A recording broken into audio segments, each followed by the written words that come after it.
मित्रांनो, ही जपानमधील घटना आहे।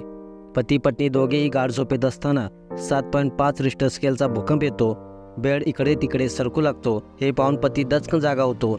शेजारी झोपलेली असलेल्या पत्नीला मिठीत घेतो। आपल्या पत्नीला मिठीत घेत तो हलणाऱ्या इमारतीकडे वर पाहतो आणि शेवटी वरच पाहत राहतो। मित्रांनो, एवढ्या मोठ्या भीषण भूकंपामध्ये पती पत्नीचं पुढे काय झालं हे पाहिल्यानंतर मात्र तुमच्या डोळ्यात पाणी आल्याशिवाय राहणार नाही। त्यासाठी हा व्हिडिओ तुम्ही शेवटपर्यंत पहा।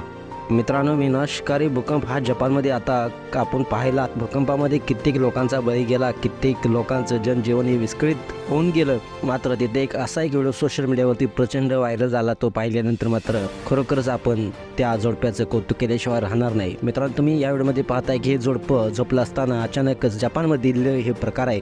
जपानमध्ये हा कपल झोपले असताना त्या बेडवर झोपलेला असताना अचानक मोठा भूकंप येतो। अशा वेळी शेजारी झोपलेला हा पती पहिल्यांदा जागा होतो आणि पहिल्यांदा पत्नीला आपल्या संरक्षण देण्याचं काम करतो। आपल्या मानेखाली जी उशी होती किंवा अंगावरती जे जाड अंथरूण होतं ते पहिल्यांदा आपल्या पत्नीच्या अंगावरती त्यानं गुंडळलेलं आहे, जेणेकरून काही अंगावर पडलं तर तिला जास्त जखम होऊ नये। अशा प्रकारचा हा व्हिडिओ सोशल मीडियावरती प्रचंड व्हायरल झालेला आहे। मित्रांनो, करता करविता घरातील व्यक्ती म्हणजे पती किंवा वडील हे आपल्या कुटुंबासाठी काही करू शकतात, हे आपण या व्हिडिओमध्ये पाहिलं।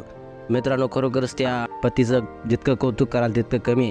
त्यानं आपल्या पत्नीसाठी पहा कशा पद्धतीने संरक्षण देण्याचं काम केलं। एवढा मोठा भूकंप येऊन देखील तो तिथून पळाला नाही।